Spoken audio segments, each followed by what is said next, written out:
Alright, I got the King's Echo class and I wanted to do a walkthrough because there's multiple paths you can take to get the class, so I thought it'd be interesting to actually do a video showing you how to get it, optimal ways of doing it since I've already done it.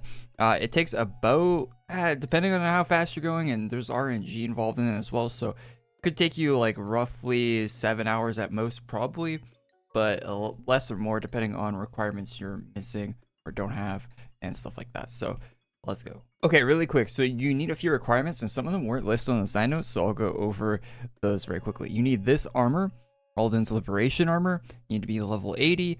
You need to rank 10 in both good and Swordhaven reputations, and you also need 50 million gold. That's something they won't list. I think it's actually more than 50 million, but 50 million is about the bulk of it. I think it's more like 51 mil or 52 or something like that, because you need some gold for some other stuff, like including this armor. But yeah, so it costs quite a bit of gold, like half the gold cap right now, and those other reputations. Oh yeah, and you also need the Cold Thunder, the Rumbling of Cold Thunder saga completed. So I think it's a really long saga, so you gotta do that as well if you haven't done it. So we're gonna head to the Termina Temple map. This map is, I'll cover that with my camera. This map is one of the maps you'll be going to a lot for this. You head to the right here, then up into the carriage, and this will take you to Victoria here. This one will have, this button won't be here when you first come here. There will be like a quest or something, and the quest will be to go back to Tara in the other frame that we're in there. So you go back there and talk to, like, you gotta click on her, and then you come back here, and it won't open up at first. This button will be here. You gotta like close and open the window. That happened to me. I got kind of confused with that. So that might happen to you as well. Anyway, once you have the Father's Gear button here, there will be a quest here as well to actually do the thing. And the quest will require all of the gear, so the gear is like the main thing you need to actually get the class. And once you have that, it'll open up the shop, which has the stuff, the class, and a few of the cosmetics and stuff in it. So that's what you'll get when you're actually done all the gear. So we start off with the sword for this. Now, the mace is probably the easiest. I don't know exactly what this requires, but I know a lot of people are being tripped up in this. It's by far the easiest one. This one will take you to the castle, and people were confused when I was streaming this on how to get the mace.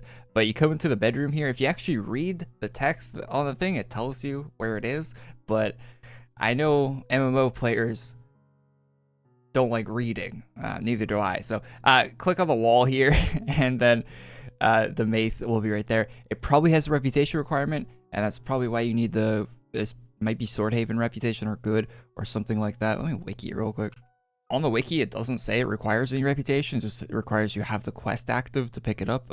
So yeah, I don't know, but it's right there on the wall. So back to Victoria, we'll start off with the sword here since we already have the mace. So the sword, you're going to go to the portal, and then on the ground here will be a sword with the box there. Click the quest and Path to the King. So this will tell you how to do it, and I'll go through how I did it for this as well, and then you'll get the sword, which is one of the components you need to get the class. Okay, for the first part of the quest, you need Defiler kills. There's 3 areas you can get these. The first one is member only, and it's the best one, the fastest way, and that's in the map Shatter Sword here. You're just going to go to a guy or run to the end of the map, and the Defiler will be here. You can farm with other people, so that's why it's faster here, but this is the member only map. If you're a non-member, you're going to head to the Infernal Arena and go the quest here. I think you might have to do the quest up to the Defiled one, Defiled Destiny here. Accept that and then go up a room, and then you'll be able to get the drops off of this guy here. If you're not a member, there's only 1 player allowed in this room, so if you have the membership, you really want to go into the previous map.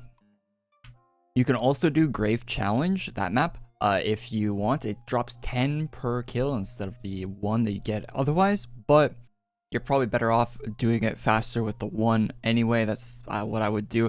But hey, you can do the Grave Challenge if you want. Next part of the quest is really simple. Just including it here for the sake of completionist. So Ebon Dungeon, and it's just this guy. So yeah, just 90 of that. Next part is really simple as well. You're going to head to the map Sepulture Battle, and that will be the progress here. But it's just in the first room too, really easy, and that will be the Fallen Friend one out of 100. Next one's the same, but you're going to the Chaos Boss map and enduring against the Chaos Lord 113 of this guy. Pretty easy. And the last one for this quest, you're going to go to the map Nanoist's Grave or whatever that is, and fight the dragon here. You head all the way to the right on the map, and there's like arrows that are kind of hidden with the shapes. Anyway, so there you go, and you fight this guy for the last part of the quest, and then you have the sword complete. So now you'll have the sword and the mace, so you're about halfway. Not really, but you're about halfway there. So now we go back to the Terminate Temple map and grab the crown quest. This will take us to the cleric here.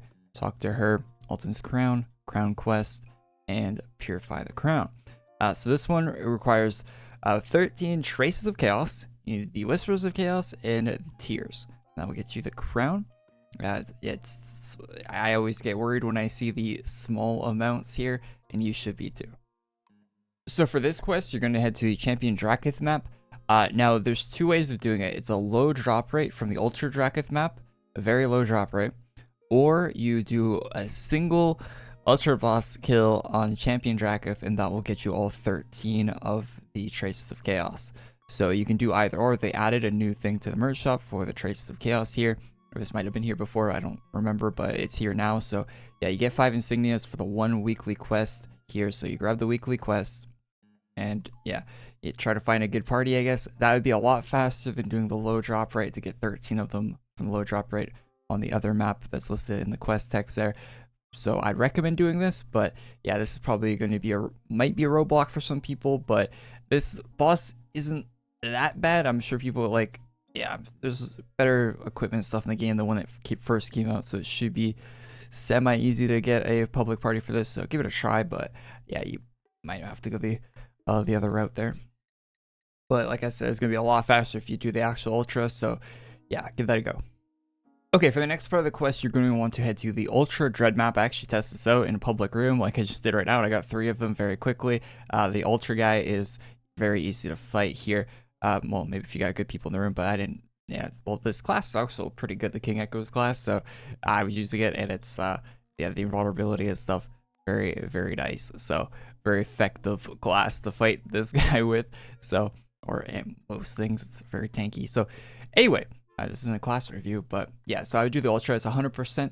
There's another way in Dreadhaven to do this as well if you don't want to fight this Ultra. If maybe you're doing this way in the future and there's no one else to fight it with here or whatever, you can go to Dreadhaven, but it is 100% here. It's not 100% in the Dreadhaven map. So next up is the Calcified Tears. You want to head to the Queen Battle map and fight the Queen here. This one is 100% drop rate, just like the last boss. Alternatively, you could use the other map for a non 100% drop rate, but as you just saw, I got 2 really fast right there on screen in like a few seconds. So you might want to just do the Ultra if you can find room with people in it, or if you can do it. Well, maybe not, I don't know. But yeah, if you can find room with people, definitely faster to do the 100%. Otherwise, you could go to the Transformation map if there's maybe no one to help you here, if you can't do it solo. So okay, now we are about halfway done, maybe a bit more than halfway at this point, but the last one is the armor. So we go back to Terminate Temple, of course, and it takes us to the Lima City map. This one is going to be the Alton's armor from these guys. So you want to grab the armor quest here. Now this is where you're going to spend the 50 million gold, 500k vouchers times 100. You can get these in the Alchemy Academy map. I'll show you that really quick. So you go to Alchemy Academy, you go to Alina here, buy potions, and then you do the Gibo one. And then right here is the vouchers. So you want to get 100 of these. So yeah, I don't have enough gold because I already spent all my gold on the class because I already had the class. But yeah, anyway, so that's what you'll do there for the vouchers. Now, after you have the vouchers, you want to fight the dwarves on this map for the dwarven gold. It's a low drop chance, and you need quite a few of them. So yeah, you need 30 of them. This will take you a while, even though it's only 30. Next up, you're heading to the Atlas Fall map to fight the king here, King Zydek. This guy is going to drop the next part as well. And I didn't get a kill there, but anyway, yeah, this guy's going to drop the next part of the quest. It's not respawning. So here he is, not too difficult, especially with the group. And you can see the new dragon animation from the new class. That looks sick. It's really lagging there, so you can actually see the dragon. It goes a lot faster when it's not lagging. But there you go. So you farm this guy for the Atlas Gold. Okay, the next part is the Sky Gold. Now, you'll have 2 options to do this, just like some of the other ones. This one is the harder one, but this will give you 2 gold per drop, so you need 25 kills to get this. This is the Queen Iona fight here. If you don't remember this fight, it's the one where it's like red light, green light, and you gotta walk onto certain sides of the map when the damage happens. So, I mean, if you're like watching a YouTube video or something, you might not want to do this while you're playing. The damage thing will pop up here in a second, if I could show it. But yeah, this is this fight. Here you go. So you look at the color, and you match the color with what she is, or else you'll like get insta-bopped. And then, yeah, you go like that. Or maybe I did it wrong. I don't know. But anyway, so this fight might not be the best thing if you're not paying full attention. But it would be technically faster if you're getting quick kills on that. So you could do that if you want to do it a bit faster. Or you can do... Okay, so it's red, you go to the green side. It was green, you go to the red side. Unless they reverse it, then if it's red, you go to the red side. And if it's green, you go to the green side. So that's how you do that boss fight anyway. And you gotta look for the yellow text on the screen. So this is definitely not going to be like a passive thing that you're doing if you're like listening to a video or something while you're playing, or you're watching something while you're playing. So you're going to want to do the other grind, which is from these mobs in the Latara Hill map. They have to be the sky guys. These guys specifically, the other mobs in the map won't work. So yeah, you get drops from these guys if you don't want to do the boss for this fight. Doing the boss will be faster, but yeah, this is you can do, like I said before, if you don't want to pay too much attention. And the very last part of the quest, you're going to have the class after you're done this, is the gold, common gold here. This, or whatever, so this gold is from these two here in the last room. They will each separately drop one, I think, so yeah, it's a little faster than it seems. I think you know 120 of it, but it's more like 60, because you'll get both if you're using multi-target. So yeah, join a room full of people, farm these guys up, it'll be really quick, and then you're done. Then you have the actual class, which is really cool. I've had it equipped the whole time, and I showed it a little bit in the video. It's a nice class from what I tried out so far. I'll probably have a separate video going over more of my thoughts on it, but that's how you get the King's Echo class in Adventure Quest Worlds. Leave a like on the video if this was helpful. Leave a comment down below, maybe if I missed something, or if you got any tips that I didn't leave in this video, leave that down in the comment section. Yeah, and I'll see you in it. Hopefully I didn't get anything too wrong in this, but anyway, I'll see you next one. Thanks for watching, subscribe to the channel, all that junk. Peace.